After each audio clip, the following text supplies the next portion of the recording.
Welcome to the 107th Ravens, pilot. I'm Lieutenant Samza, squadron leader. As you know, the Aquitaine is now en route to the Gamma Draconis system. The details of the situation there have been classified at the highest level, so I'm as much in the dark as you are. The Admiral will brief the crew when we reach 3rd Fleet Headquarters in Capella. The 107th is a heavy assault squadron, so our fighter of choice is the Hercules Mark II. Implementing advances in fusion drive technology, the Mark II improves the assault fighter's speed and maneuverability without sacrificing loadout. The Herc has only 2 missile banks, but its ordnance capacity is greater than the Myrmidons. The original Herc won the Great War, so we're proud to carry on the tradition.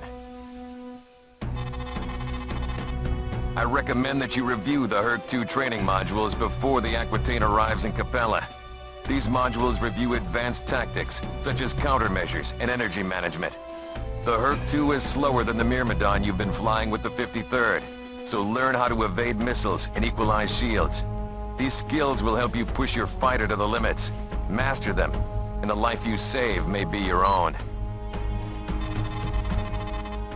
According to your file, you are now authorized to use the GTW-5A Prometheus R, the GTM-19 Harpoon, and the GTM-4 Hornet missile. The Prometheus R is a retrofit of a cannon developed during the Great War. After the Alliance lost contact with Earth, we lacked materials required for mass production, so engineers developed this retrofit version. The Prometheus packs a bigger wallop than the Subak HL-7, but it will drain your power reserves with extended use. The Harpoon and the Hornet are both aspect-seeking missiles. While the Harpoon fires individual warheads, the Hornet launches a swarm of 4 projectiles, 8 if you're in double-fire mode. The training modules cover the proper technique for firing aspect-seeking missiles, so be sure to review that section carefully. That's all for now, pilot. The Aquitaine will arrive in Capella in 4 hours.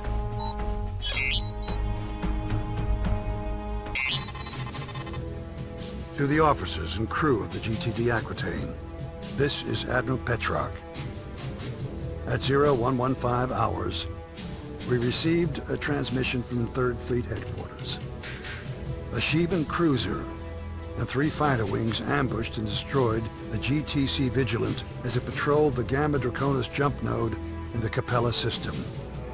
Command deployed the GTD Carthage and GVC Dashor, though these vessels neutralized the immediate threat. All Allied units now in a state of enhanced vigilance. Command has ordered the Aquitaine to spearhead the operation in Gamma Draconis as we investigate the origin and extent of this incursion. Gamma Draconis is a remote, uninhabited system discovered shortly before the outbreak of the Great War. The system has no planets, no viable resources. GTSC Erickson visited the system 15 years ago and reported nothing out of the ordinary. Recon flights in Gamma Draconis detected activity near an uncharted jump node. Closer examination has revealed this node is not a natural phenomenon, but a massive subspace portal of unknown origin. We do not know why the Erickson failed to detect the portal when it last visited the system. This device may have been inactive and therefore invisible to long-range sensors, or it may be of recent construction.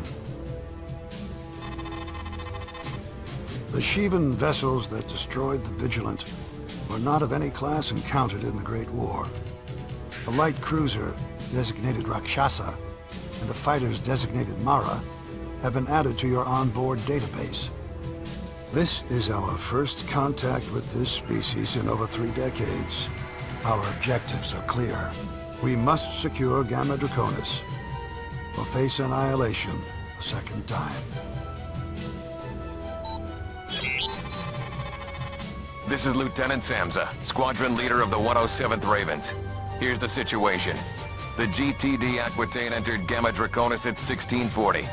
The flagship will defend the Capella node as we advance to secure the system. Recon discovered a Sheevan supply depot near the subspace portal, and this will be our target. Command believes the Shivans are preparing for a more aggressive attack on Capella. The SC Behemoth, a Rakshasa-class cruiser, guards the depot with a wing of Mara fighters. Enemy freighters are entering the system, dropping their cargo and departing through the portal. Your mission, pilot, is to execute a clean sweep of the area. Your primary target will be the Mara fighters. Once the escorts are down, destroy the Behemoth and any freighters in the vicinity. You'll need to hold down the fort until we deploy the Carthage and Dashur. After you secure the area, we'll send Wings Delta and Epsilon to relieve you. Hi everyone and welcome back to Freespace 2. Today the Great War Nemesis has returned, the Shivans are back, and because we're complete and utter idiots, we've decided to try and take them on. This is going to be the first mission that I'm going to be flying the Herc Mark II. You'll see I've got double Prometheus cannons on there. I decided to keep them. Oh no, I haven't decided to keep them on. I do have them on in a couple of missions, but really the retrofit Prometheus cannon's pretty garbage. It does a lot of hull damage, but it's slow firing, eats up quite a lot of energy, and the laser cannon is just better. Command, this is Alpha 2. We're in. I've got a visual on the subspace portal.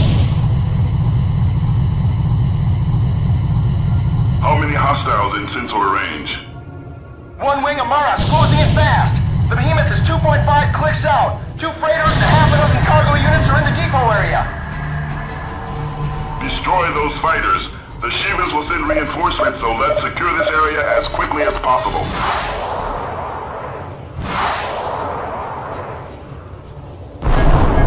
The Maras are too fast. I can't get a lock. Show us how it's done, sir.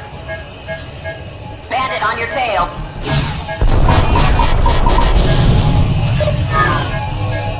I've never seen anything like it.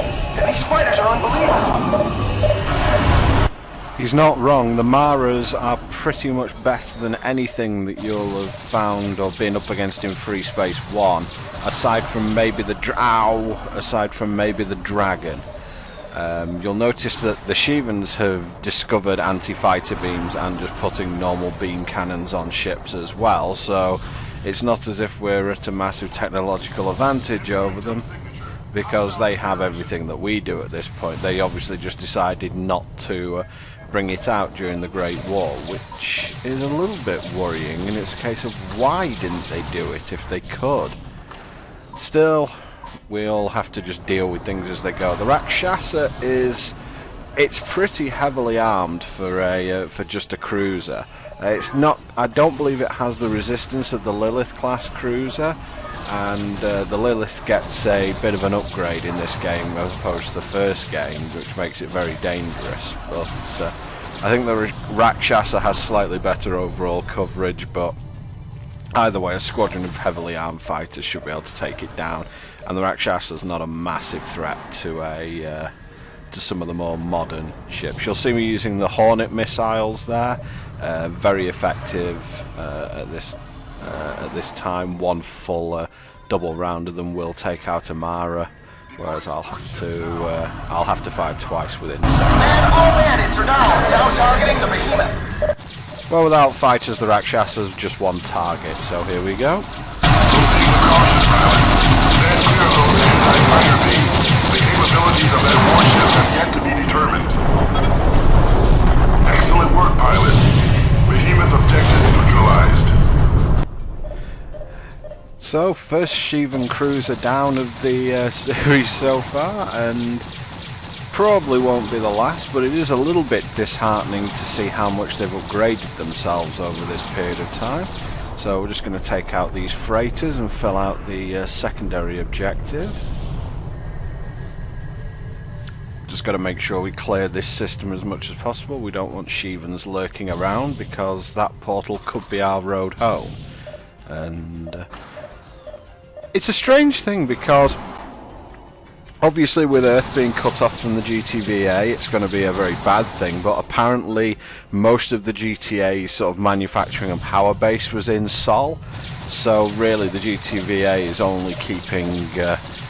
really only keeping peace as far as the as far as the rest of the GTVA goes. They've lost an awful lot just by losing Sol, and of course Vasuda Prime in the Great War, so they are vulnerable. Area secure, Command. Standing by for further orders. Hold your position, pilots. We are now deploying the Carthage and the Dashur. Having Shivans around does make you feel a bit uneasy though, because there's always a bigger gun around when they're involved. Command, we've got 4 or 5 hostile wings coming through the portal.